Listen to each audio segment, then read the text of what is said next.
A key factor to my enjoyment of a board game is player interaction.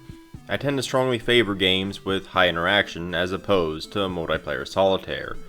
Divine Dungeon is a game that describes itself as a take-that dungeon crawler, so when I was offered a chance to preview it, I had to take it. It's not a witty marketing slogan either. Every aspect of the game is rooted in your actions affecting other players and their actions affecting you. You all play twofold roles of dungeon cores and adventurers.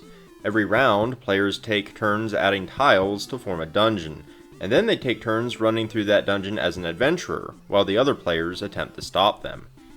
Both the dungeon cores and the adventurer can play cards to aid or impede each other, but a balance must be struck as the cards also serve two roles.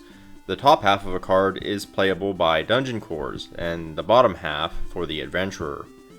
Divine Dungeon manages to facilitate two very different sets of mechanisms, tile placement for the dungeon building and card management for the dungeon dives, while keeping the game simple to understand.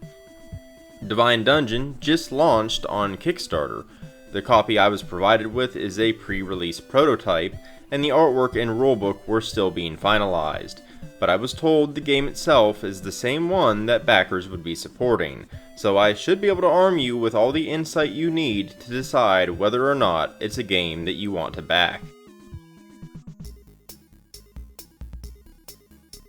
Divine Dungeon is a very aggressive game, but it's very much tongue-in-cheek. It's based on a book series by Dakota Kraut, and almost every card is amusing in some way. Card titles such as How Did You Get a Shark or That Monster Was Absolutely Playing Dead constantly remind you that the game is lighthearted and consistently squeeze some chuckles from my gaming group. Even so, if you are adversarial averse, Divine Dungeon is not the game for you. Hitting people in the face and evading that metaphorical dodgeball yourself is the core foundation of the game. To win, you need to advance 8 ranks. Ranks are gained by escaping the dungeon or defeating the boss as an adventurer and murdering other adventurers as the dungeon core. All players will have a chance to play both sides multiple times per game. My group adores the take-that style of games, and constantly tripping each other up definitely sparked joy. There is a great satisfaction to be had in watching someone arrogantly skip over several traps with a well-timed card, only to do your best Yu-Gi-Oh! Impression and slam down one of your own, flipping over the next tile in their path and blocking their progress. Cards can range from enhancing traps, changing tiles, direct damage, and all manner of mischievous shenanigans. It's not a mindless slapdash of kidney punching, however. It actually takes a rather intricate amount of planning to bully an adventurer without leaving yourself open to being shoved in a locker yourself. All thanks to Divine Dungeon's clever tile placement and card management. Divine Dungeon is actually quite simple to learn, but there is a multifaceted degree of strategy that you have to think about, and it makes the game much deeper than it may appear at first glance. The first of which is the dungeon layout itself. Every character receives a hero that has a unique power and an elemental affinity. A hero whose affinity matches a tile can bypass any traps or monsters in it. However, affinity also matters when you're a dungeon core. You get to draw a card whenever an adventurer takes damage on a tile matching your affinity. If you contribute to an adventurer's death, you gain a rank, but if the adventurer dies on a tile matching your affinity, you also gain a rank. During each dungeon building phase, players receive some tiles, and there's a queue of tiles that anyone can choose from. The first, second, and third players to run out of tiles gets to choose between the boss, exit, or start tokens.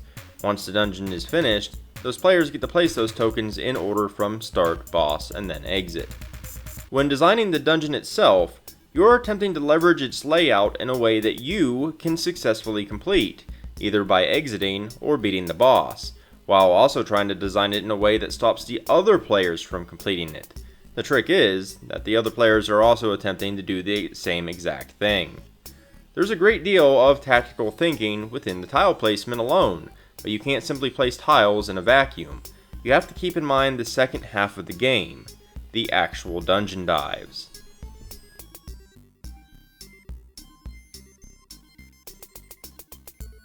An adventurer performing a dungeon dive moves tile by tile, allowing the dungeon cores just enough time to play cards in between.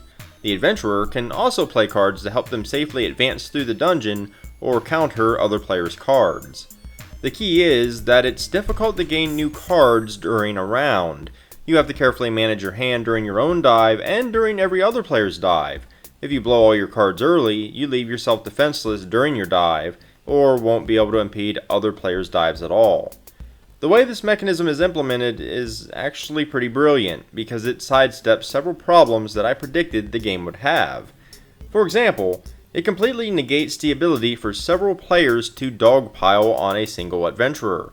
It doesn't physically stop them. Every player at the table could, in theory, use all of their cards against one player, but it wouldn't be an effective strategy. Dungeon cores don't just want the adventurer to die, they want them to die on a tile that matches their affinity, and they want to contribute to the death. They also have to retain cards to use during their own dive, and to thwart multiple players. It creates a kind of Wild West standoff, where players' fingers inch just above their holster, ready to draw and shoot at any time, while carefully watching the other players, waiting to see who makes the first move. What the adventurer is trying to accomplish also matters. Reaching the exit awards 1 rank, while defeating the boss awards 2. How far ahead or behind any given player is can affect the decision making. It might be safe to let Greg escape so that you have spare cards to pull the rug from under David.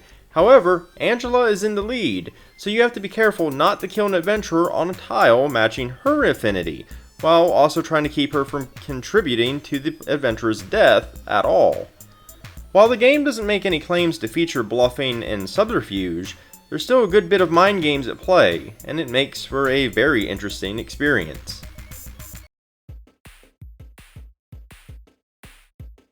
Divine Dungeon is quick to set up and put away, and is a much deeper game than its quick-to-learn rules would suggest. I love that the small profile box is shaped like a book, and I hope that's how the final version ships. It's a great game of take that, with an elaborate set of mechanisms that work together cohesively to form a whole. The tile placement, dungeon diving, and dungeon smiting aren't simply 3 pieces glued together, but 3 pages of the same script that executes its play synergistically. It's also unique. The closest game I can think to compare it to would be Boss Monster, but while the concepts are similar, the gameplay is drastically different. I love how interactive Divine Dungeon is. Every action is intertwined with the other players at the table, and it keeps everyone focused on the action. There's no downtime where a player can disengage to get on that dreaded handheld electronic dopamine dispenser that we all carry around. Every stage of the game matters to every player, and that's great. Each round the dungeon expands, and once the dungeon becomes a sprawling labyrinth of color, it has a nice table presence. I appreciate the simplicity of the components as well, boiling down to a bunch of cards and a few tokens. While a collector's edition is possible as a stretch goal, the fact that expensive minis aren't the focus for the base game is a big plus in my opinion. Finally, the fact that every card serves a dual purpose, one effect for dungeon cores and one for adventurers, is brilliant, and contributes to the satisfying web of strategy that makes up the meat of Divine Dungeon. On the flip side, I do have a few complaints. While the game is simple to learn, not everything is clear. This is almost certainly due to being a prototype, as the designers were already able to clear up some questions that I sent to them in an email. In particular, the timing of cards can get sticky at times, which could lead to some heated arguments. There are a few interactions that were difficult to reference as well. For example, an adventurer defeats a monster or boss anytime they survive landing on its tile. However, one card, Really Big Fireball, deals damage to monsters.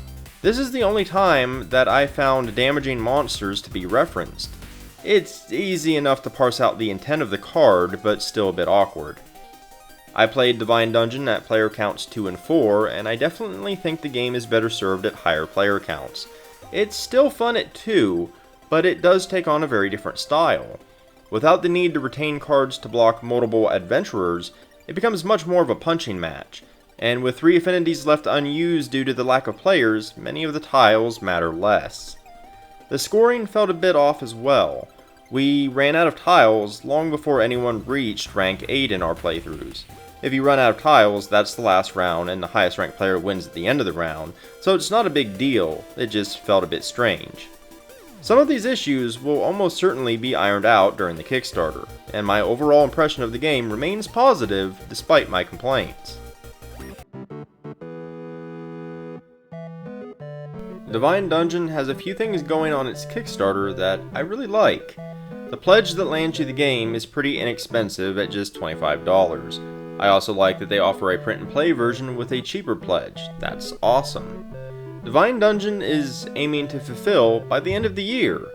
Now obviously that can change, especially given the ongoing circumstances surrounding, well, everything in the world, but the fact that they are aiming for a quick turnaround rather than a hand-wavy goal of in a few years is a good sign in my opinion.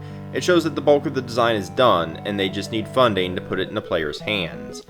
This is also the first project of Waypoint Games, which is a relatively small company. Now I know that that may make some people hesitant, but I see it differently. The author of the book series is involved, so the project is definitely being taken seriously, but more importantly, I feel that projects like this are more in tune with the spirit of crowdfunding than how it's commonly used. Someone has a game design and needs backing to get it out there. This isn't a project being kickstarted by some bigwig company basically using it as a marketing platform with a mile-long list of FOMO-fueled stretch goals. By the same line of reasoning, I also appreciate the brief and meaningful list of stretch goals offered. A set of mission cards, which sounds awesome, room for a 6th player, and then a collector's edition. Now the collector's edition obviously does hit that FOMO button. That's kind of what a collector's item is. But I appreciate that it's not overdone, and most of the additions definitely feel like solid add-ons to the game that really would need to be cut under certain budget restraints. Given what I've played of Divine Dungeon and how the Kickstarter is presented, I'm confident recommending it to you if you're a fan of take-that style games with high player interaction. Divine Dungeon is unique and strategical, with multiple layers to its gameplay, plus it takes up very little space on the shelf. Combine that with the inexpensive pledge, fair stretch goals, and potentially quick turnaround, and I think backing it would probably feel more like a pre-order, but one that also helps an indie designer bring their game into existence. And that's the very heart of what crowdfunding board games should be.